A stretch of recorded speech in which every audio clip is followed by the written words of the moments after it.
Fala galera, beleza? Estamos começando mais um episódio do podcast acadêmico e antes de mais nada, se inscreve no nosso canal, já dá o joinha para você não se esquecer disso e siga a gente nas redes sociais, compartilha a história que você assistir aqui com todas as pessoas que você puder, beleza? Vamos levar essas histórias fantásticas que a gente tem trazido aqui no podcast acadêmico para as pessoas, beleza? E hoje o nosso convidado é uma pessoa que eu tenho um carinho enorme. Eu tenho uma história até para contar aqui hoje sobre uma conversa que a gente teve que foi fundamental na minha carreira. E é um professor de uma fala mansa, de uma fala gostosa, que todo mundo gosta de assistir a aula dele porque ele fala fácil e é simplesmente encantador, com um sotaque mineiro que é um charme. Professor Guilherme. Que professor Guilherme? Guilherme Barbosa. Bem-vindo, professor. Obrigado. Alegria minha demais da conta pelo convite, né? Estar aqui para essa conversa vai ser bem legal, tenho certeza. Não tenho dúvidas. Você fala muito bem, conversar com você é muito fácil. Sempre é muito bom estar com você conversando. E, pô, cara, muito bom ter você de volta na academia. Você faz parte, né? Você é academia. Então, ter você com a gente trabalhando de volta, ter você participando desse projeto que eu sempre quis ter dentro da academia, que foi o podcast, é importantíssimo demais para mim. De verdade. Para mim é uma alegria gigantesca também ter voltado, tá tudo sendo uma novidade, tanto a sala de aula como, por exemplo, projetos como esse de mídia e de redes sociais, né? Aparecer de uma forma que eu nunca tinha aparecido. É um mundo novo, é um universo novo e eu tô gostando bastante, tá sendo interessante a jornada, a experiência. Fera, professor, fera. Vamos começar então o nosso bate-papo pedindo para você se apresentar um pouco. Professor Guilherme, antes de ser professor Guilherme, quem era o Guilherme? Como é que era? Onde é que você nasceu? Onde é que você estudou? Como é que foi sua vida? Talvez você esteja aí retirando um mistério antigo de muita gente, né? Sim, eu me chamo Guilherme. Eu sou conhecido como professor Barbosa, mas meu nome é Guilherme. Minha história, cara, eu sou filho de duas pessoas extraordinárias, as duas pessoas mais interessantes e geniais que eu conheci. Ambas mineiras, meu pai é professor de história, Antônio José Barbosa, e minha mãe é médica, pediatra, Mariângela. Ambos nascidos na zona da Mata Mineira, região ali de Juiz de Fora, e que foram os primeiros de ambas as famílias, de cada uma das famílias, a buscar os voos para além do interior de Minas, né? Então a minha família veio para Brasília, meu pai veio primeiro para Brasília em 1980. Minha mãe engravidou de mim, minha mãe veio logo em seguida, com o meu pai já mais ou menos assentado aqui, sendo professor do Colégio Objetivo e dando início ao mestrado na UNB. Eles já se conheciam? Sim, eles se conheceram na adolescência. Minha mãe foi aluna do meu pai no cursinho pré-vestibular, e assim que ela finalizou o curso de medicina, ela é 2 anos mais nova que meu pai, eles se casaram. E imediatamente depois do casamento, minha mãe tinha 24, meu pai 26 anos, é que ele fez a proposta dessa odisseia. Nós vamos para Brasília. A princípio ele tinha o sonho de fazer mestrado em Relações Internacionais, e o único lugar do Brasil que oferecia esse curso era a Universidade de Brasília, proximidade com o Itamaraty. E a minha mãe, formada em Medicina, tinha começado a trabalhar em Juiz de Fora, mas em qualquer lugar ela ia encontrar trabalho, né? Então eles vieram no finalzinho do ano 1980 e minha mãe engravidou logo no início de 1981. Eu nasci em outubro de 81 em Brasília e logo em seguida, coisa de 2 meses de vida só que eu tinha, minha mãe quis voltar para Minas. A ideia inicial do meu pai parecia para ela não estar indo muito bem naquele momento, etc. e tal. E aí nós voltamos para Minas. Então eu sou nascido em Brasília, mas eu tenho sangue mineiro que corre para além das veias, como você bem disse, né? Na fala mansa, na timidez. Para mim é um desafio danado falar aqui. E voltamos para Minas. Minha irmã nasceu em Minas no final de 82 e em 84 meu pai voltou para Brasília com a minha mãe para um projeto educacional, né? A educação tá na nossa vida, na minha vida, desde o primeiro momento mesmo. Meu pai veio para dar início a um projeto educacional que ficou muito famoso em Brasília, o Colégio Sigma. Meu pai é um dos fundadores. E aí eu não saí mais. Desde 1984 até hoje, sempre Brasília. Eu sou formado em História na UNB, onde também me fiz meu curso de mestrado, dei início ao meu doutorado, dei aula também na UNB. Fui servidor público da Secretaria de Cultura do DF, trabalhei com o patrimônio material, mas minha vida, metade dela, eu estou com 41, vou fazer 42 anos, metade da minha vida foi em sala de aula. Então, quando você me pergunta quem é o Guilherme, qual é a história do Guilherme, ela está intimamente vinculada com a do professor Barbosa e o palco da sala de aula, né? O palco, né? A gente sempre comenta que ser professor é um personagem, e você comentou isso hoje em off. Eu falo muito isso, né? A gente tem um personagem ali em sala de aula. E você disse que seu pai foi um dos fundadores do Sigma, então foi lá que você estudou na sua vida escolar? Foi. Meu pai, o Sigma nasceu em 84, meu pai foi um dos fundadores, mas meu pai não permaneceu muito tempo por lá. Meu pai passou no primeiro concurso do Legislativo, do Senado Federal, no ano da Constituinte, em 88. E eu entrei no Sigma no ano seguinte, em 89, no primeiro ano do ensino fundamental. Estudei a minha vida toda no Sigma. Todo o ensino básico, né? Ensino fundamental, ensino médio. E depois de formado na Universidade de Brasília, já licenciado professor, foi a primeira escola de ensino regular que eu trabalhei. Trabalhei no Sigma de 2003 até 2006, até sair para ir fazer o mestrado. Então o Sigma tem uma vinculação assim, com a minha vida em todos os aspectos, desde a formação de personalidade enquanto adolescente até a paixão pelo ofício de ser professor, que é uma arte mesmo. Eu falo que sala de aula é um palco porque eu acho que nós somos artistas. E o Sigma está ligado a ela, o velho Sigma, né? Hoje já é uma outra instituição, né? Embora com o mesmo nome, mas aquela que eu conheci muito bem fez parte da minha história de forma muito vigorosa e íntima. Quantos anos você tinha em 2003 quando você entrou? Você nasceu em 81, não é isso? Eu tinha 22 anos. Eu tinha acabado de me formar. 21 para 22, né? Eu tinha acabado de me formar. Eu entrei no Sigma, eu já dava aulas num outro cursinho, dava aula em cursinho. Minha participação em ensino regular, ensino médio, tinha sido esporádica. Até mesmo por conta da fiscalização do governo e da Secretaria de Educação. Para você dar aula, você tinha que ser licenciado. E é muito curiosa essa minha entrada no Sigma, porque já era, vamos dizer assim, um emprego garantido. Eu estava no início da minha graduação, quando o coordenador do Sigma, que foi meu professor, enfim, era o responsável pela contratação de professores, já havia feito mais ou menos a promessa, né? Quando você se formar, você vem para cá, porque é aqui que você vai aprender a dar aula, virar professor, etc. E tal. E dito e feito, foi assim. Eu me formei em dezembro de 2003, né? Isso. E comecei a dar aula no Sigma em 2004. Eu me formei em 2003 e comecei a dar aula no Sigma em 2004. Com 22 recém-completos, que seria isso outubro? Aí, exatamente. Justo. E você disse que antes você dava aula em pré-vestibular, então você começou antes dos 22, você começou com quantos anos? Cara, eu sou o mais improvável dos casos para ser professor. Tô falando muito sério mesmo. Muito, muito improvável. Eu entrei na Universidade de Brasília em 2000, eu fiz o PAS de 99, segunda geração do PAS. Entrei na UNB em 2000, e aí quando chegou no meio do ano, eu tinha já 6 meses, portanto, eu fui convidado para trabalhar como monitor num cursinho que estava se transformando em colégio, num cursinho que tinha, portanto, uma influência grande, que já estava ficando conhecido a ponto de dar esse passo de virar colégio, que era o Galois. Eu fui da primeira geração de monitores do Galois, que não era de alunos de medicina que trabalhavam como monitores para receber a bolsa, ou de ex-alunos que também faziam medicina e que eram muito bons em tudo quanto é disciplina. Eu sou de uma geração de monitores que foi contratada para trabalhar exatamente com aquilo que eu estudava. Então, um monitor de história fazia o curso de história. Teve um outro caso, um grande colega, um grande amigo, hoje é professor do Único, o Tiago Adjuto, foi exatamente dessa época.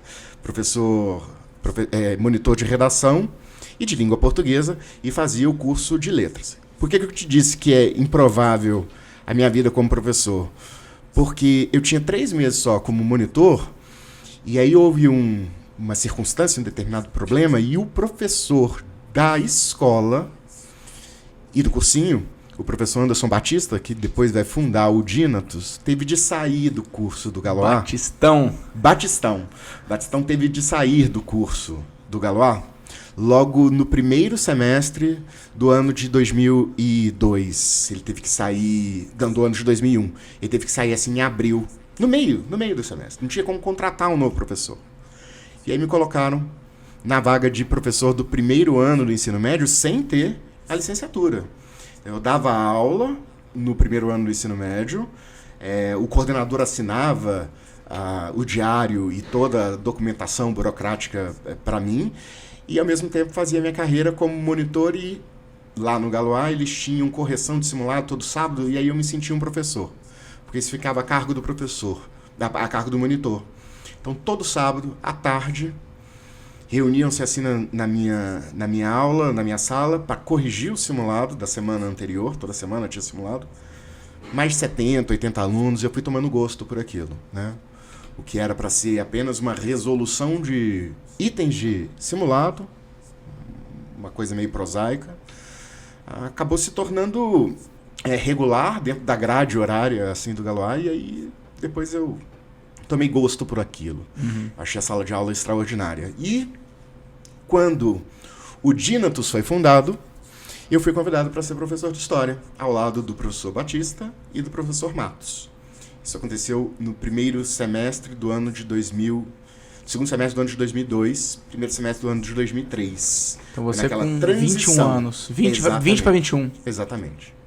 Isso tudo ainda fazendo o curso de graduação em História. Então você era um prodígio. Eu gostava de falar de história. No cursinho. Eu gostava, exatamente. Deu certo. Eu estava na hora certa, no lugar certo.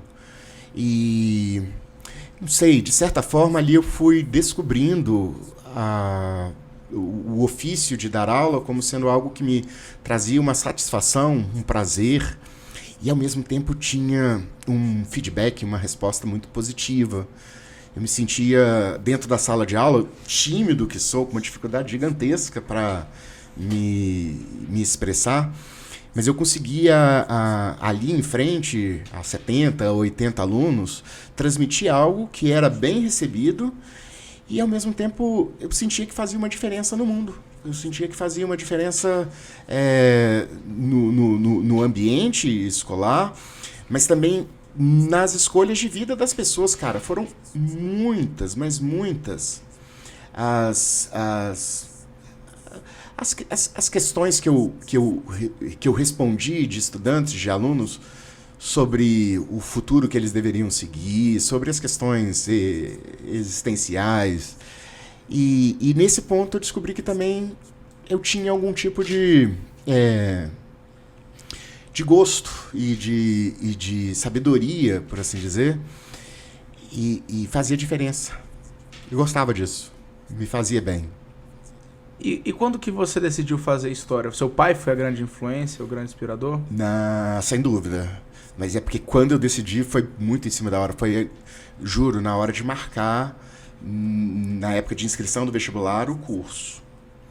Eu tenho uma lembrança, inclusive, de que na metade do terceiro ano eu fiz a prova de vestibular como um teste e marquei outra coisa. Eu fiz para psicologia, que eu nunca tinha pensado. A matéria que eu mais gostava na escola era física. E, na verdade, eu tinha o sonho, eu acho, quando eu penso e busco na memória mais remota, assim, do que eu quero ser profissionalmente, eu queria ser astrônomo. Eu gostava de ler Carl Sagan, eu ia falar dele mesmo. Eu gostava muito de ler Carl Sagan. Eu era apaixonado pelas aulas de física ligadas à astronomia. De modo que, assim, as ciências humanas, embora eu tivesse história dentro de casa, respirasse história dentro de casa, não estava no escopo de opções assim objetivamente possíveis para eu fazer. Mas rolou uma virada na segunda metade do terceiro ano. Eu tenho que buscar na memória os motivos e as razões exatas, mas rolou uma virada significativa, a ponto de que ali, na véspera da escolha do curso, por volta de setembro, outubro, inscrição para o vestibular, eu não ter dúvida de marcar o curso de História. Eu tenho a lembrança, e eu não pensava exatamente, eu acho que, talvez no inconsciente tinha, você quer ser professor, Você vai gostar da sala de aula. Você tem uma missão diante de jovens e adolescentes, no sentido pedagógico do termo e para transformar a vida deles. Mas eu acho que eu não pensava claramente nisso, não. Eu tenho assim, a lembrança, o Bogado, de meus pais não gostarem da notícia quando eu informei em casa que havia colocado como opção para o vestibular o curso de História. Tenho essa lembrança clara. Entre várias aspas, mas minha mãe me obrigou a fazer a inscrição para o vestibular do CEUB de Direito. E eu, de fato, cursei Direito durante um semestre todinho ao lado de História. E meu pai, que era o historiador e que fora professor de História, foi o que mais se incomodou num primeiro momento com a opção de eu falar, não, eu vou fazer o curso de História. Até hoje me pergunto, eu acho que por ter sido professor numa situação difícil da história do Brasil, ele foi professor no final dos anos 70, iniciozinho dos anos 80, ainda anterior à Nova República e à democracia plena no país, não era fácil, né? E talvez por outros motivos ligados, sei lá, à remuneração, ele falava, pensa melhor, não é aquilo que eu queria para você. Me lembro de falar isso, mas você, pai, fez o curso de História. Ele, mas é exatamente por isso, eu sei como é. Não vá para esse caminho. E acabou sendo, acho que, a melhor opção que eu tinha para fazer. Mas seu pai pegou um período em que o professor ganhava muito dinheiro. Sim, Você sim. pegou um período que Sim. o professor ganhava muito dinheiro. Sim. Mas, professor ganhar muito dinheiro, Bogado, Assim, isso eu acho que em Brasília, no meio que estava. Pois é, O Objetivo, da época do professor Show, né? Então, esse professor show do Objetivo, que é a que você se refere, meu pai fez parte, ele dava aula de segunda, 7 da manhã, a sábado, 6 da tarde. Inclusive no turno da noite. Uhum. Quer dizer, professor recebe bem, e eu recebi bem durante uma fase da vida como professor, sim, sem dúvida. Mas a quantidade de aulas batia a casa de 60, 65 horas semanais. Ou seja, não é para muito tempo, traz estafa, traz cansaço, traz inclusive, vamos dizer, problemas que são de natureza que transcendem o físico, o orgânico, né? São problemas de desequilíbrio mental mesmo, porque chega uma determinada hora que você não fica mais dentro da sua casa, só chega para dormir. E eu peguei isso numa fase da minha vida, numa fase que você foi meu aluno. Eu dava aula de segunda a sábado, sendo que no final de semana eu dava aula em Goiânia. Então, para estar em Brasília segunda-feira, 7 horas da manhã, eu saía na madrugada de domingo, 3 da manhã. Você imaginar 4 anos fazendo isso, é o que você falou. É uma fase em que o professor recebe bem, mas é muito trabalho. É uma carga muito elevada. Eu passei por isso, né? É porque há uma mística, e até às vezes a pessoa está assistindo aqui vai me entender mal, né? Pô, seu pai pegou uma fase que o professor ganhava bem, como se houvesse uma época em que todos os professores ganhavam bem, não.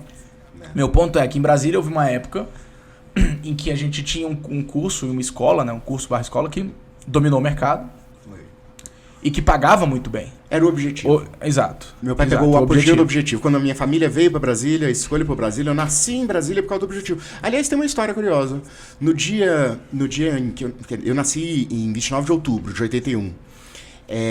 Na semana seguinte, os alunos do terceirão do Objetivo, você imagina, mais de 3 mil alunos, deram para o meu pai uma placa, eu tenho até hoje guardada, com o meu nome, uma homenagem dos alunos do terceiro ano a Guilherme Valdo Barbosa, o filho do professor Barbosa. Eu já nasci com esse registro. Seu que pai era o rei, né? Fundamental. Ele foi o melhor professor de história dessa cidade, sem dúvida. O melhor professor de história que eu já conheci, sim, também. Melhor que o Matos? São gerações diferentes, né? Saiu bem. Saiu bem. São gerações diferentes. Não, eu só queria te colocar numa situação desconfortável. Mas, da época que eu comecei a dar aula, aí não tem mais o professor Antônio José Barbosa. De Barbosa dando aula sou eu. Porque o Barbosão tava na UNB. Barbosa na UNB e no Senado, né? Mas, enfim, aí da minha geração enquanto professor de história, lá se vão 22 anos, né? Aí o Matos é o melhor da nossa geração. Tem uma hierarquia, assim. O Matos é o melhor. Tem sim. Eu fui aluno dos dois, né? Dos três. O Caetano tá também aí. Caetano, Batista. Não, tem uma Mas coisa o muito Batista é boa, outra é geração. difícil falar. Batista é outra. Assim, a geração que eu vejo... É porque o Caetano é uma geração depois da sua. Mas como você foi meu professor, o Caetano foi meu professor, o Matos foi meu professor, né? O Matos eu tive aula em cursinho e tudo mais. Cara, eu nunca vi essa diferenciação não, cara. Eu olhava pra você, pro Matos e pro Caetano e falava assim, ó, pica. Esses caras são brabos. De certa forma a gente se complementava, né? Se complementava. O Caetano é um fenômeno, porque ele chegou um pouco depois, você acabou de falar, ele é uma geração um pouco mais nova. O Caetano chegou um pouquinho depois e ele... É a minha percepção, talvez eu esteja falando uma bobagem, mas é a percepção que eu sempre tive. Ele entendeu, dado o grupo de professores que o cercava, Matos, eu, Batista, mas também levando em consideração as mudanças que o vestibular e a cara que o Enem ia tomando, ele compreendeu um espaço que até então não era preenchido por ninguém. O espaço do professor de História, que também dava aula de Sociologia, de Filosofia, de Atualidades, de Política, e que levantava a bola para questões relacionadas à cidadania, a Direito. Ele fez o curso de Direito, né? E aí, portanto, ele foi ocupando um espaço que, meu amigo, eu acho que ninguém nunca vai pegar do jeito que ele pegou. E aí... Quando esse grupo de professores, e aí eu incluo o Batista, Matos, eu e Caetano, quando esse grupo de professores passou a trabalhar juntos efetivamente, eu ouso dizer, tá aí a raiz mais primária, mais remota da academia. Porque o estilo era já, isso eu tô falando dos anos 2003, 2004, 2005, né? Esse negócio de entrar em sala mais de um professor, de fazer simulados com muita frequência, de trabalhar, não havia redes sociais, mas de trabalhar para além da sala de aula, usando os finais de semana, fazendo materiais extras para além daquele que tinha livro didático. Isso a gente fazia bastante. E deu certo. A específica de história era um absurdo, né? A específica de história é muito antiga, cara. A específica de história nasceu exatamente em 1995. Com quem? Com o Matos e o Batista, num curso chamado pré-universitário. Né? 1995. Aí, no Galois, quando eu entrei no Galois, os professores de história eram o Batista e o professor Arraes. Os dois davam aula de... Hoje no Único. Hoje dono do Único. Dono do Único. E os dois tinham uma específica de história. Então, assim... Eu costumo dizer que a específica de história nascida em 95, com o Matos e o Batista, não morreu. Ela continuou ali no Galois. Só que o grupo Batista-Matos se reencontra com a inauguração do Dinatos, em 2003. E aí eu já estou participando. O Caetano vem logo depois, acho que em 2007, por aí, o Caetano deve entrar, 2006, 2007. Porque o Caetano começou como monitor e fazia parte, sim, já da academia, da específica, de história, fazia parte do Dinatos, mas ele era monitor de tudo. O Caetano tinha uma característica muito curiosa. Você não assistiu o episódio dele aqui não, né?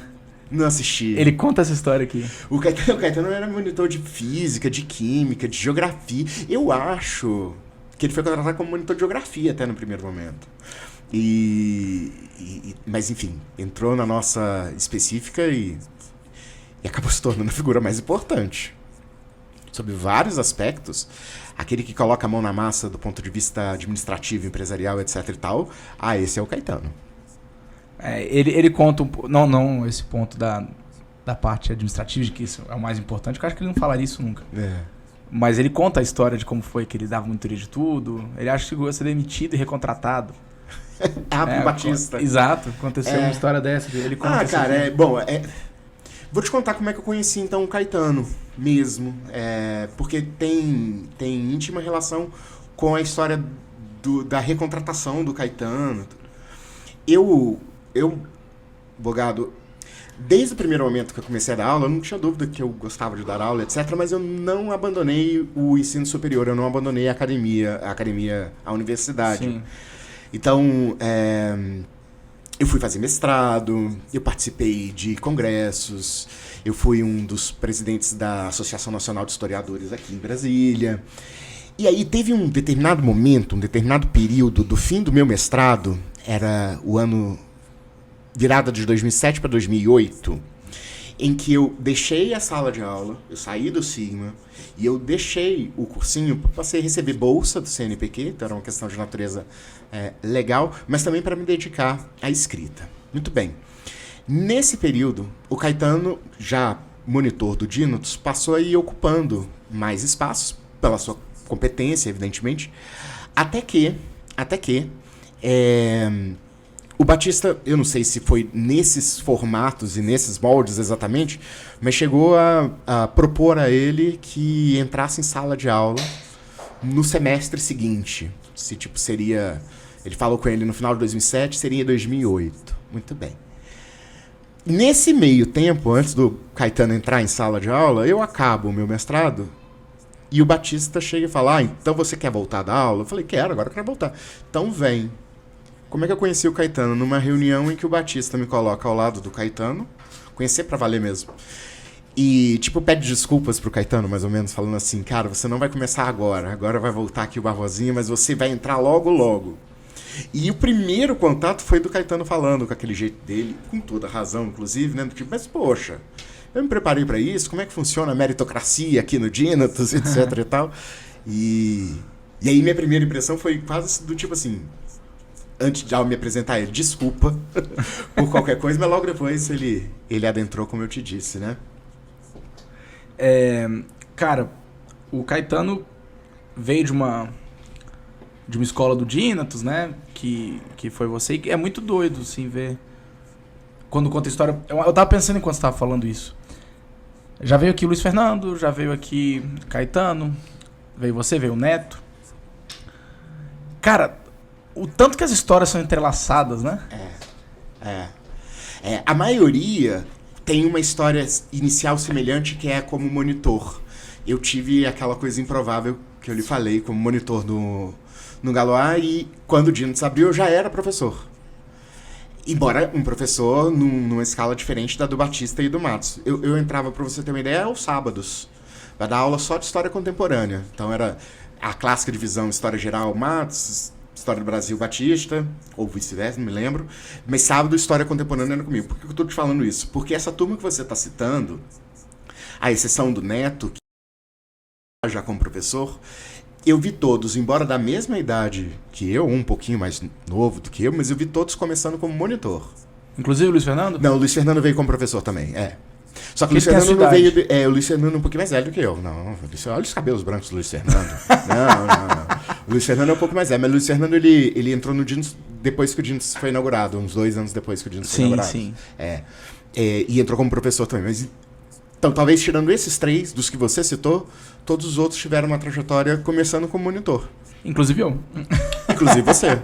Só que a minha foi uma geração mais recente, né? Já era escola Dinotos, né? Você não fez o cursinho Dinotos, você foi aluno dos professores do cursinho Dinotos quando a gente, depois da fusão com o Coque e Ney, né? Passou a trabalhar com o ensino médio. Exato. Assim, eu fiz o pré-pais. Você fez pré-pais? Fiz o PAIS 2. Cheguei a começar o PAIS 3, mas aí saiu o resultado do vestibular, eu passei na metade do terceiro ano. E eu fiz revisão, assim, Sim. Tipo assim, tinha a véspera do vestibular, uma semana de revisão que teve lá, não sei o que, eu fiz uma dessas aí. Eu pensei que a gente tivesse se conhecido já só na escola. Mas eu acho que você não me deu aula no pré-pais. Quem me deu aula foi o Caetano. Uhum. E você era do terceiro ano, professor apenas do terceiro, lá na escola, quando teve a fusão, ou era do segundo, quando teve o primeiro ano da entrada desses professores que vieram do Dinotos, né? Foi. Aí eu sabia, assim, o lendário Barbosinha. Eu sabia. Falavam bem, na época eu namorava com uma menina que era do terceiro ano, então ela falava muito de você, então eu sabia quem era, né? E aí a gente fez aquela viagem pra Pirinópolis, que você tava até contando aqui em off, que era a viagem pra galera do terceiro ano, e eu me enfiei nessa viagem com a Luísa Lenz. Foi a forma como eu te conheci, exatamente. Quem era aquele menino que estava ali. Tocando violão. Foi uma expedição meia ponte pra Pirinópolis com os alunos do terceiro ano, exatamente. Batistão tava junto. Tava, era uma expedição que contou... Trilhas da Terra? Como é que era o nome? Ele tinha um nome pra essa empresa que... Acho que era foi Trilhas da Terra. Pouco tempo ele teve essa empresa de turismo, né? Junto com o Marcos, irmão do professor Daniel. Eu acho que era Trilhas da Terra, ou Rotas da Terra. Rotas da Terra, eu acho que era isso. Mas a expedição era a Expedição Meia Ponte. Eu lembro o nome. Inclusive, eu lembrei o nome aqui aquele dia, né? Hoje, tá te falando aqui. Expedição Minha Ponte. Só com os alunos do terceiro ano e era uma empreitada da cadeira de História com a cadeira de Biologia. Então, na viagem fomos eu e Caetano, representando a História, com o Batista, professor de História, mas ali naquela circunstância... Pela empresa. Marcão e Marcão e Juliano. Eu lembro bem. E aí eu me lembro de entrar no ônibus, a gente foi pela manhã, às 7 horas da manhã, que a gente saía para voltar às 7 horas da noite. E quando eu entrei no ônibus, eu assim, de relance deu para perceber um menino que eu não conhecia, e chamava a atenção porque estava com um violão. E eu perguntei quem era e o Caetano e a Juliana que me informaram. Não, ele é do segundo ano, mas ele é inofensivo. Fica tranquilo, não vai fazer mal. Não morde, não. Não morde. Ele é um cara ativo, não sei o quê. Não, então tá, tudo bem. Mas foi assim, nosso primeiro encontro. E foi uma viagem super legal, né? Foi fera demais. E ali, assim, a gente se conheceu, você decorou meu nome. Foi. Não sei se você lembra disso, você decorou meu nome, tanto que no ano seguinte, no terceiro ano, você já chegou falando. E cara, pra um aluno, o professor lembrar o nome dele é animal. Eu comecei o ano sendo bogado. Falei, porra, esse cara me conhece, tô famoso, porra. Essa viagem foi no final do... Pois é, o que a gente tava comentando agora, o que a gente fazia já antes de nascer a academia eram coisas desse estilo, desse sentido. Quer dizer, não tinha rede social, mas a gente fazia alguma coisa que era muito diferente. Então, para dar aula de Brasil colonial, por exemplo, de religiosidade do Brasil colonial, nós fomos a matriz de Pirenópolis e lá dentro eu dei aula. Lá dentro. Isso. O Batista também chegou a falar um pouco. Batista falou um pouco, exatamente. Depois nós fomos à cachoeira, a Juliana comentou algumas coisas sobre a vegetação, né? O bioma do cerrado, etc. Você lembra disso? Lembro totalmente. Foi bem bacana, foi bem legal. E aí no terceiro ano... Você me deu aula ali por 6 meses, basicamente. Foi o tempo que eu tive porque eu passei, né? Isso. Que foi tempo suficiente para eu causar uma das cenas mais constrangedoras da minha vida com um professor. Que eu não sei se você se lembra. Eu acho. Fala.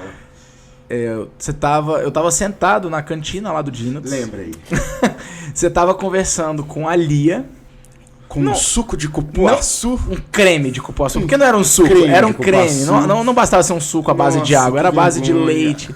Ali ia se tornar uma grande paixão, um grande amor na minha vida. Eu não ia falar sobre isso não, já que você falou. Ali era o início de tudo. Você poderia ter colocado tudo a perder. Ou não, ela podia lamber tudo aquilo ali. Tem razão, pois é. Aí você de costas. Essa killer é muito bom. O Barbosinha de costas conversando com a menina. E eu fui dar um abraço no Barbosinha pelas costas. E assim, você sabe que eu sou leve, né? Pequeno, sutil que nem uma betoneira, né? E dei um abraço de costas. O Barbosinha tava segurando um copo de creme de cupuaçu. Foi. Derramou tudo. Não, voou. Voou. Na cara voou dele. Voou na Lia, voou em mim. Na cara ele, aí tudo sujo, ele pegou me abraçando agora. Você vem cá. Fiquei todo sujo, com aquele cheiro de cupuaçu, aquele cheiro leve, né? Foi exatamente, lembrei disso. Foi uma situação bem constrangedora. Imagina. A sorte, eu lembro que naquele dia você falou assim, Bogado, você tem muita sorte de eu não dar mais aula hoje. Foi exatamente isso. Isso foi o quê? No primeiro semestre de 2002? 2012? Não, 2010. 2010. 2012 eu virei professor. 2012 você já era professor. Que foi a conversa. E aí eu tenho uma lembrança, exatamente, de eu ia pra Goiânia. Eu ia pra Goiânia toda quinta-feira, depois que saía do Dinatos. Ou seja, eu pegava aquele trânsito horroroso da saída aqui de Samambaia, né? PNB ali pra sair. Toda quinta-feira eu saía do Dinatos 6 horas da tarde, você imagina a situação. E aí enfim, eu tinha que estar em Goiânia para dar aulas sexta de manhã, sexta à tarde e sábado de manhã. E aí eu tenho uma lembrança de você... na dúvida sobre dar aula ou não, eu tocar o telefone, eu na saída de Brasília, ou vejo ali na tela do celular do Zé Henrique Bogado, falei, uai, o que será? E atendo, você fala que vai ser, não, é rapidinho, só queria conversar umas coisas. Você falava muito de pescaria com sim, a sua família, né? Acabou que a gente nunca fez essa pescaria. Eu atendi o telefone já imaginando assim, agora eu não posso falar porque eu tô já para entrar na estrada e ir pra Goiânia e etc. E você falou, não, mas é rapidinho. E aí, Quando eu percebo, já com 1 minuto e meio de conversa, que você, na verdade, estava querendo falar de uma coisa muito mais profunda, era sobre umas inquietações de, e aí, dar aula, será que vale? Como? Você tem alguma dica? Alguma coisa assim. Eu parei o carro no posto de gasolina, ainda aqui perto, logo depois de Samambaia, e a gente conversou por volta de uns 30, 40 minutos, mais ou menos. Foi mais ou menos isso. Eu parei o carro também, eu tava dirigindo, parei o carro.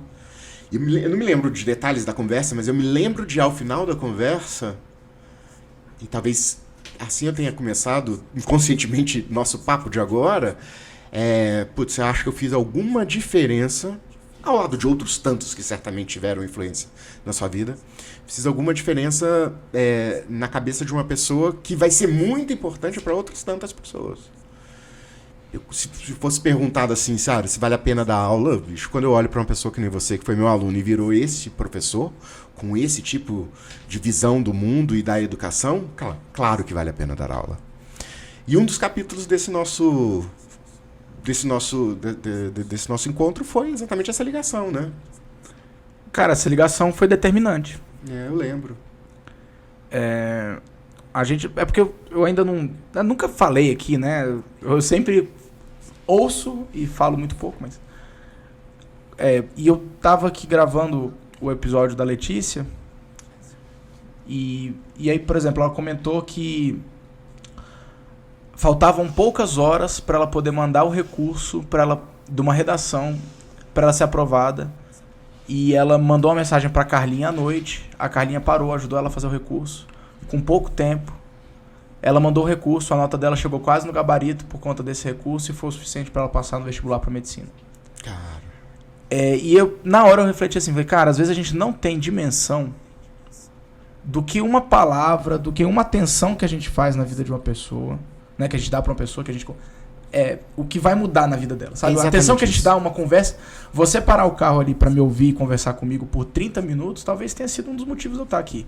Eu não diria o único, porque são vários elos, né, para se fechar, como diz o Lito Souza, que é um rapaz do Aviões e Música, não sei se já viu o canal dos caras, que é sensacional. Vários elos de uma corrente, mas foi um elo importantíssimo, porque eu passei, né, por um momento que foi o menino inteligente que estaria desperdiçando a sua inteligência ao ser professor. Pois é mais ou menos isso que eu ouvi também. Imagina, e quando você falou do seu pai, eu me vi ali. Uhum. Porque a minha família não aceitou bem. Uhum. Como assim? Você estudou nas melhores escolas, você é um dos melhores alunos da sala, você tem todo esse potencial para virar professor? A expressão é essa, você é tão inteligente para virar professor, e a gente tem que buscar alguma coisa que tá no mundo subjetivo, do tipo, eu acho que eu vou fazer alguma outra diferença para além de transmitir conhecimento, saber, no meu caso história, no seu caso matemática, alguma outra coisa que talvez seja esse elemento de natureza humana que torna o mundo um lugar melhor. Claro. E o que acontece, assim, Barbosinha? O Dínatos, e eu acho que eu já falei isso aqui, eu já conversei isso com outros colegas aqui, ele tinha uma energia. Eu não sei se é porque eu era um aluno deslumbrado, mas eu sentia uma energia diferente nos professores. Eu sentia que havia uma boa relação entre você, entre o Caetano, entre o Vitor, entre o Padilha, entre o Neto, e o Dínatos foi fundamental para eu me tornar professor, porque eu tive muitas referências. Muitas referências. Uhum. Então, cara, a minha primeira aula com o Luiz Fernando foi encantadora. Imagina. O primeiro bom dia, galera, que ele mandou lá. Assim, seu tutor, né, cara? Foi eu pensei, eu era bom em matemática, tive bons professores de matemática, mas quando eu vi uma aula do Luiz Fernando, eu falei, como que eu não tive acesso a esse cara antes? Eu fiz a específica do Luiz Fernando de matemática no meu terceiro ano, na minha metade, e eu fui fazer a prova de matemática e devo ter deixado 3, 4 itens em branco, o resto eu acertei todos. As suas aulas de história eram absurdas pra mim. Eu nunca tinha tido um nível de aula daquela que você dava, que o Caetano dava, por exemplo. Então, quando eu olhava pra vocês, era com um olhar de idolatria. Era de idolatria. Inclusive, por conta dessa idolatria, inclusive o Caetano depois teve que ter uma conversa muito séria comigo, de falar, se bota no seu lugar. Que é importante Abaixa, também. quieta, você quer ser professor, vai estudar, que foi uma conversa que teve depois, assim. Aliás, antes dessa conversa que eu tive com você, mas quando eu era monitor, né? Mas depois do ser aluno. Então são vários pontos. E quando eu decido ser professor, foi meio que por um acaso. Eu fazia engenharia, fui fazer monitoria no Dinos porque eu queria ter um bico e queria fazer parte daquele meio, porque eu amava aquilo ali. Então era uma forma de eu ainda estar em contato com pessoas que eu gostava, num ambiente que sempre foi a minha casa. E, cara, foi legal. E, de repente, surge a chance de ser professor. Ou pessoas falam, não faça, minha família não apoia. Eu tive tias que moram fora do país que me ligaram pra me dar bronca porque eu tava virando professor.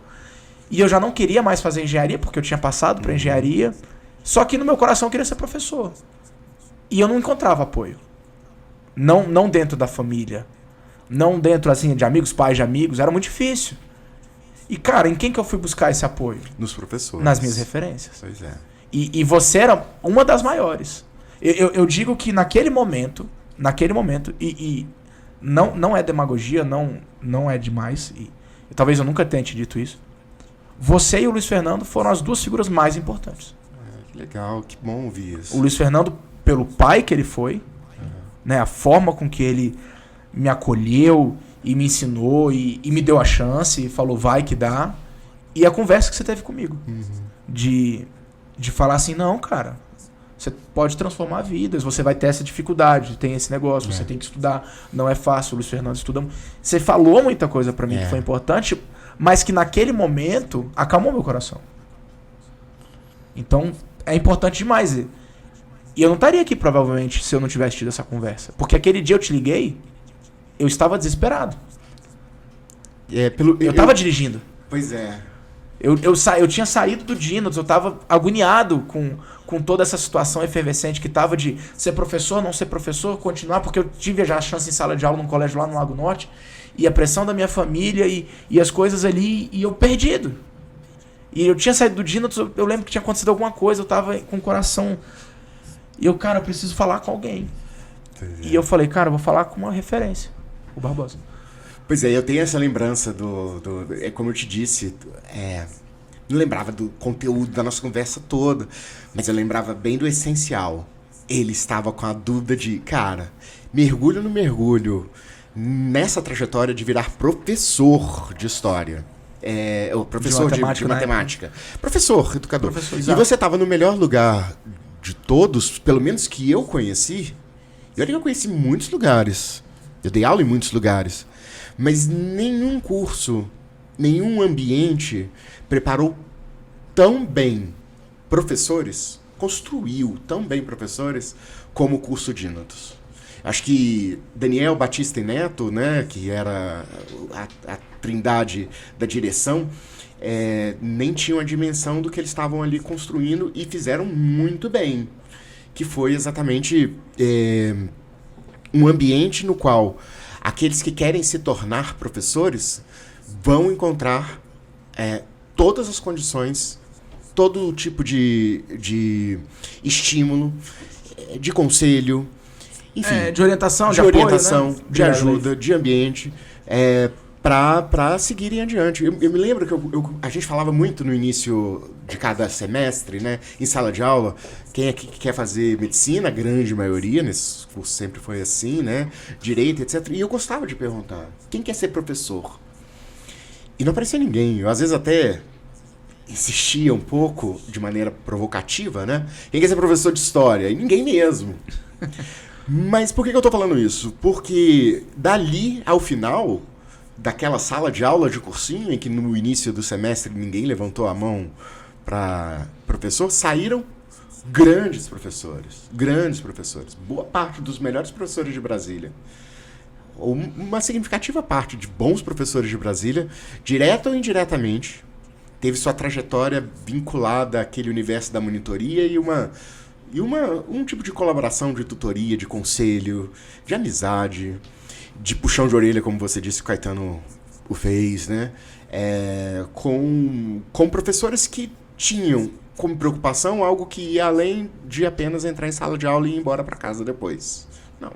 A gente gostava exatamente também de pegar no colo, no melhor sentido da palavra, aqueles que queriam seguir o nosso caminho porque a gente sabia que era referência, né? E que talvez essa era uma das missões. E era, certamente. E isso vem se perdendo, cara. Você acha também? É porque é importante falar, né? Eu tô voltando. Depois que a pandemia e a peste chegou, eu fiquei um pouco afastado. Eu fiquei afastado de sala de aula literalmente 2 anos. Sem sala de aula. A maioria ficou sem sala de aula, mas no ensino virtual, no ensino à distância, eu nem isso. Fiquei um período sabático. E eu estou voltando agora. E uma das coisas que eu estou sentindo de diferente é isto. É isto. Não que eu tenha a falsa, sei lá, ideia ilusória de que aquele Dynatos, ou aquele formato, melhor dizendo, de relação entre professor e aluno iria existir para sempre. Eram outros tempos, né? Mas eu acho que tem se perdido, sim, um pouquinho o afã do jovem em querer ser professor. Eu sinto isso. E uma instituição que o treine. Eu não sei se é o que você está falando. E uma instituição que o treine, sem dúvida, isso. Porque, assim, o Dynatos tinha uma relação professor-aluno muito boa, e eu arrisco dizer que a relação professor-aluno na academia ainda é melhor. Sem dúvida. É mais próximo. É mais próximo e mais saudável. Hoje eu ando pela academia, eu sinto um clima leve, um clima amigável, os alunos gostam de estar lá, os alunos gostam. E eles sentem, talvez, até algo próximo do que eu sinto ou sentia quando era aluno do Dynatos. Pelas conversas que eu tenho, eu tô sempre lá conversando. O Aldo brinca que o meu trabalho é ficar conversando com os alunos, né? Pra fazer o... Como é que fala isso de mim. Relações públicas da empresa. No seu caso, institucional.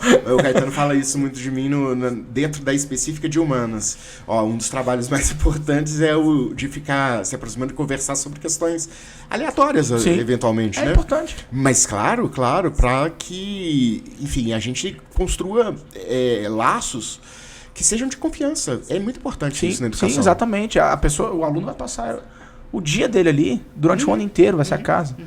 Então, talvez essa relação professor-aluno, ela não se perde, pelo menos não dentro do nosso curso. E não é, e é doido, porque isso é natural dentro da academia. Isso não é forçado, isso não é... Perfeito. É natural. Por isso que é verdadeiro. Isso aí. Por isso que é certo, por isso que funciona. Mas o que eu acho que se perdeu foi isso de você ter um lugar que vai ser um celeiro, assim, uma fábrica de grandes professores. Cara, quantos professores não começaram no Dynatos que hoje arrebentam nas... que a gente falou, muitos. E hoje me fala um lugar que você fala assim, cara, de lá tá saindo os professores muito bons. Não, eu não conheço. Mas a academia tem uma coisa que eu acho importante, e que eu aprendi com a minha experiência do Dynatos, no momento em que eu passei a ser coordenador e tinha que contratar monitores. No processo de seleção, você tinha sempre aquela primeira fase mais burocrática de fazer prova objetivamente, né, para saber o conhecimento de história do candidato, quem pleiteava, mas tinha uma entrevista ao final. E das entrevistas, de um modo geral, a pergunta que tinha maior peso, pelo menos para mim, que ia dar a palavra final ao lado do Neto na época sempre, mas a pergunta era isso que o cara tinha. Para ser monitor, principalmente, para além do conhecimento, ele tinha que me responder sim para essa pergunta. Você quer ser professor? Você quer ser professor, não é isso? Se a pessoa falar, não penso muito nisso, não, então não... Ou seja, o caminho da monitoria, ele tinha, na verdade, um retrovisor para frente sempre, que era visar não apenas... aprendizado do conhecimento de história e de como transmitir para o estudante resolvendo questões específicas, mas o contato e a forma de enfim, liderar uma sala de aula, que a gente gostava muito de fazer isso, né? Na figura, enquanto monitor, mas na figura de uma autoridade de professor, né? E aí o que eu vejo na academia? Eu vejo que os nossos monitores hoje ou são alunos da graduação do curso que dão a monitoria, não são alunos assim, nosso grande aluno de medicina, que é muito bom de física e que está ali, como em outros tantos cursos, e essa foi a história da maior parte da trajetória da monitoria em Brasília. Não, eu vejo ou alunos que estão fazendo a graduação do curso, que eu te disse que foi como eu comecei, ou então aqueles que começaram a dar aula agora. temos vários monitores assim. E a gente tem até professor dentro da monitoria hoje. Então eu Professor vejo que já tem um tempo até de carreira. Pois é aquele monitor que na nossa academia das específicas que logo vai se tornar professor. Eu fico muito feliz de ouvir isso, porque você não participou do processo da monitoria da academia. Não. Você ainda não estava de volta. Não. A monitoria é uma ideia que a gente tinha e foi um projeto que eu encabecei do ano passado para cá. Fiquei muito feliz. O Luiz Fernando já falava um tempo atrás sobre isso, mas nunca conseguiu elaborar. O Aldo queria fazer, mas nunca conseguiu elaborar. E um dia o Aldo virou para mim e falou: Bogadinho, bora fazer? Eu falei: cara, eu quero fazer. Vamos fazer. E aí, então, cara, toca aí. E eu falei: cara, eu não quero só contratar pessoas para ficar aqui resolvendo questão para aluno.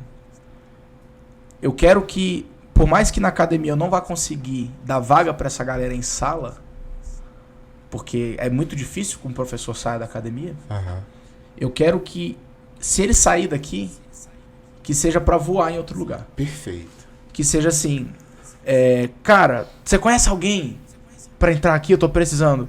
Não, eu conheço o rapaz. Não, mas onde que ele trabalha? Não, monitor lá da academia. Não, então professor. Traz. Então traz. É da academia? Pode trazer. Por quê? Não, porque lá é bom. E eu falei isso pra eles na primeira reunião onde eu coloquei lá os nossos 20 monitores. Que bom. Falei: cara, talvez eu não tenha pra vocês aqui uma carga em sala de aula. Porque a nossa carga é limitada. Né? A gente não é um curso como tinha antigamente, que tinha 10, 4... Não, a gente tem poucas turmas. Os nossos professores conseguem pegar toda essa carga. Mas, cara, eu quero fazer aqui uma monitoria que vai estar no seu currículo, que vai ser diferenciada. Do tipo, ter academia é um selo de qualidade, assim. E, no processo seletivo, nem ia fazer prova se não fosse o professor. Que legal. Estava escrito, tinha que ser formado ou estar cursando a área. Tinha que ser. Aí, por exemplo, teve gente que foi fazer mesmo assim, se inscreveu, foi lá, fez a prova, poucos. E que na hora que eu peguei a prova, olhei o currículo, não faz. Tá fora já. Não chamei pra entrevista. Uhum. Não chamei pra entrevista. Cara, eu acho excelente chamei iniciativa. Um caso pra entrevista. Um caso. Que foi uma prova muito bem feita de matemática. Ah, tá, que você conhecia, então. Não conhecia a pessoa. Não, mas eu digo, conhecia... Sim. Assim, se o cara respondeu aquilo ali... Exato. Eu olhei a prova, o Aldo falou: cara, isso aqui tá muito bom. A Marina olhou, isso tá muito bom. Aí era uma moça muito boa, muito simpática, formada em engenharia, mas aí na conversa, na entrevista lá, mas eu tô participando de um processo seletivo de um engenheiro. E aí a gente não pôde contratar. Mas todos os outros casos tem que querer ser professor. E essa é a origem de todos os professores da academia, basicamente. Exato. E foi nisso que eu me inspirei. Eu me inspirei no que foi o Dinatos, no que eu vejo dos meus colegas. Eu acho que de todos nós que demos aula na academia, só o Neto e o Guilherme, talvez a Silva, que não foram monitores. O resto todos foram.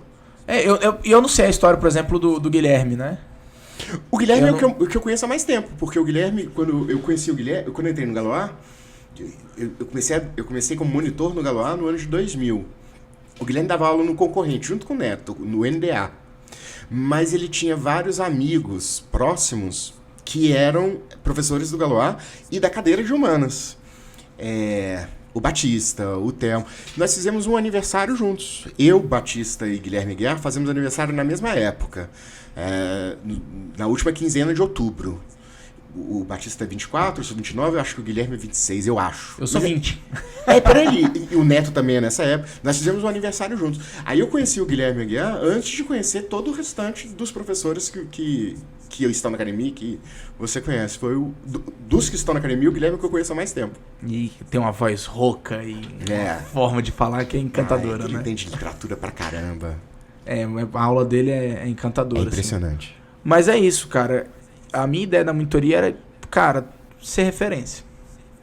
Ser referência. A gente não tinha monitoria antes, eram os professores que faziam, os professores não davam mais conta.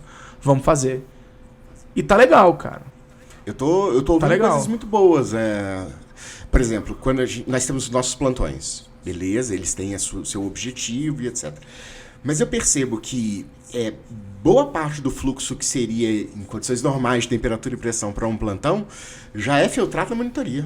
Já. De questões difíceis, etc., já infiltraram na monitoria. Cara, ainda mais na história, um dos nossos Ainda monitores, mais na você sabe história. quem é o Regis. Na história, o nosso monitor é um grande professor. É o Regis, um grande professor. Um grande professor. O Regis, que foi contratado na época da monitoria do Dinatos, na mesma, logo depois do Alan Will. Que eu lembro eu não sei se você lembra disso. O Pedro Sena. Sim, Pedro Sena. Foi muito Pedro comigo. Sena tava na viagem de Pirinópolis. Tava na viagem de Pirinópolis. Ele era um ano na minha frente na escola e nós fomos da mesma geração de monitores. Pedro Sena fez história. E eu lembro de você falar assim, a prova do Alan, que o Alan Will hoje é meu amigo pessoal, né? Casado com a Taina, grande professor. Eu lembro disso. Eu sou bom de memória. Você falando assim pra mim, cara, a prova do Alan era uma prova melhor. Era uma prova mais bem feita, o Alan tinha um conhecimento melhor. Mas na entrevista o Pedro Sena era muito safo. Ele era. E de fato, o Alan é safo. Muito. Mas ele porque o Pedro Sena... Ele aprendeu com o tempo, mas o Pedro Sena já era um pouco mais antes. O Pedro Sena era um artista. Artista circense, exato, músico. Exato. Ele tinha um jogo de cintura que o Alan foi construindo, né, eu acho. Nunca mais vi o Pedro, cara. Eu também. Mas eu acho que ele foi seguindo o caminho da arte, não foi não? A última vez que eu tive notícia, ele tava seguindo o rumo circense. A última notícia que eu tive foi E ele tinha muito potencial na docência. Ele seria um professor tinha. sensacional. Mas talvez é um artista também. Também, claro. Como a gente falou no início, né? Que muda ser vidas, professor é uma arte. A sala de aula é um palco. Né? Com certeza. Às vezes, pra quem dá aula... Às vezes a sala pode ser um picadeiro, né? Eu já dei aula em 7ª série, é picadeiro às vezes. É difícil, é uma arena. A Leire já botou a mão ali, cara. 7ª série. 7ª série foi onde eu aprendi mesmo a ser professor. Foi assim que eu me formei, dei aula no Sigma. Eu dava aula no 2º ano do ensino médio, mas dava aula na 7ª série também, cara. E você falou que entrevistou uma pessoa que foi aluna minha no ensino fundamental. Sim, a Letícia. Cara, é a grande escola para professor. Você deu aula no ensino fundamental por muito tempo. Por muito tempo, né? É a grande escola. Eu costumo dizer, eu digo para mim mesmo, olhando para trás da minha história, ali eu aprendi a ser professor de verdade, mais do que em cursinho. Quem consegue, durante 25 minutos que sejam, prender a atenção de um menino de 13 anos para falar sobre, sei lá, o segundo reinado, para falar sobre o período regencial, cara, tem que desenvolver muitas estratégias, tem que desenvolver muitas habilidades de sedução mesmo, de conversa, para prender a atenção. É muito difícil. E durante 4 anos eu dei aula em 7ª série. Foi muito importante para mim. O atual 8º ano. O atual 8º ano. Eu dei aula 2 anos em 8º ano, mas nono, eu dei aula no 9º ano em 2012, 2013 era 8º, 14, 15, 16, 17. Na verdade foi 12, não, nono ano foi 12, 13, 14 não, 15, 16, 17, 18, 19, 20, 21, 22. Toda aula um exercício de paciência. Esse é meu primeiro ano fora do nono ano. Olha aí, é um exercício de paciência diário, não é? Aprendi muito. Agora, aprendi muito. O que a gente recebe em troca é impressionante, né? Sim. É impressionante. Sim, o carinho, a admiração, o respeito. Isso vem lá no final do ano, na época de formatura, quando eles vão escolher os professores homenageados, paraninfos, né? Quando você tive o prazer de ser algumas vezes. Eu também. É tão legal, é tão bacana. E você olha assim, cara, são meninos de 14 anos, 15 anos. Talvez assim, talvez depois dos pais e de eventualmente uma ou outra personagem mais próxima, você está se tornando das grandes referências da vida dessa pessoa. Pelo menos nesse momento da vida dessa pessoa. E isso é aquele negócio que eu te falei que, pra mim, enquanto professor, valia muito a pena. E eu me senti bem em abraçar a causa, sabe? Sim. De fazer a diferença nesse tipo de caminho. Cara, ser professor me trouxe muita coisa maravilhosa. Fala, galera, a gente teve um pequeno problema técnico. A Leire tava baixando ali o último filme de lançamento de Power Ranger. E aí... aí acabou a memória ali do nosso gravador. E aí a gente vinha falando, professor Barbosa, que a sala de aula ela me trouxe muitos desafios, né? Muitas coisas maravilhosas, muitos problemas, mas também muitas recordações, né? Até enquanto a Leire terminava de baixar o filme dela ali, eu te mostrei um discurso que eu fiz na escola, né? E foi meu último discurso como professor do ensino fundamental. Não devo fazer outro tão cedo. Até a forma com que eu planejo a vida hoje, talvez nunca mais eu faça um discurso para o ensino fundamental como professor, né? Então, é muito maluco. E a nossa conversa hoje foi muito emocionante pra mim. Revisitar momentos do meu ensino médio, revisitar a conversa que a gente teve e ver como você fala. Né? Quando você fala, é inspirador. Não à toa você se tornou uma referência, né, para mim. Por isso que eu te liguei naquele momento. E a Leire já, antes da gente ter um problema técnico, ela me avisou que estava acabando o tempo. Então eu fico triste em falar que está acabando. Você quer dar um último recado? Você quer falar alguma coisa? Cara, eu agradeço bastante e, em síntese, eu poderia dizer isso. Se tem um sentido maior do que se busca ao ser professor, é ver no que se tornam os seus estudantes, no que se tornam os seus alunos. Bater esse papo com você também, para mim, foi muito emocionante, para me lembrar que, assim, o que foi plantado está sendo colhido.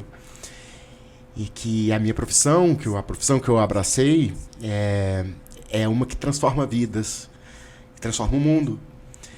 Te ver hoje como um grande professor, uma referência em Brasília, e emocionado por ser professor, e ser professor até ano passado de ensino fundamental, é algo que de alguma forma, essa é uma mensagem que pelo menos a mim tocou, alguma forma me faz também participar da sua história.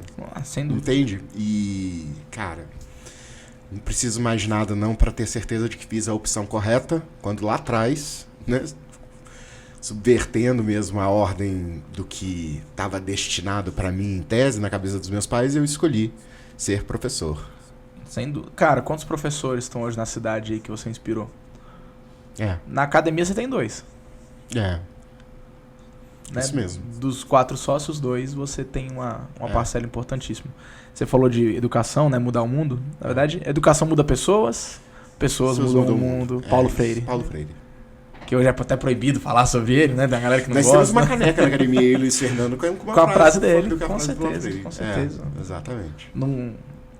Não é... Paulo Freire não estudou em Harvard, né? Harvard que estuda Paulo Freire. Harvard que estuda Paulo Freire. Então, professor Barbosa, muito obrigado pelo tempo, muito obrigado pela disponibilidade. Veio de metrô, tal qual um cidadão europeu utilizando o transporte público da sua cidade. É verdade. É que a gente tava brincando sobre isso, né? Porque o Barbosa tem carro. E ele podia ter vindo de carro. Ele podia ter vindo de carro. Não, quando ele olhou, ele falou, cara, tem um metrô na porta, tem um metrô aqui perto de onde eu tô, eu não vou pegar um carro, eu vou de metrô. É isso mesmo. Eu vim de metrô porque eu não poderia deixar de participar do podcast da academia. Que a gente... E a gente brinca, né? Assim, o cara vai pra Nova York, porque em Nova York anda de metrô. É chique, é chique. Não, porque eu fui a Madrid e eu só andei de metrô por Madrid. Aí vem em Brasília, não usa metrô nem pra Parque Shopping. Né? Aí, Barbosinha... Isso aí. Tô só fazendo uma referência aqui, uma brincadeira que a gente fez. Barbosa, muito obrigado. Valeu. Leire, redes sociais Barbosa. Redes sociais Barbosa, qual que é, Barbosa? Vamos ver se você lembra ainda. É @Gui Ubaldo Barbosa. Ah, lembrou, com S. Barbosa conhece, né? Isso. O meu, Leire, como eu disse recentemente, para um conteúdo de qualidade totalmente duvidosa, siga aí LH Bogado. E para um conteúdo de muita qualidade, aí sim, @Academia das Específicas. E de novo, galera, compartilha essa história. Esse bate-papo aqui, cara, foi incrível. Eu acho que você tem que mostrar pra todo mundo. Beleza? Barbosinha, valeu. Você é foda, você é o cara. Valeu, Barbosinha, valeu, Obrigado, galera. Valeu, galera. Até mais.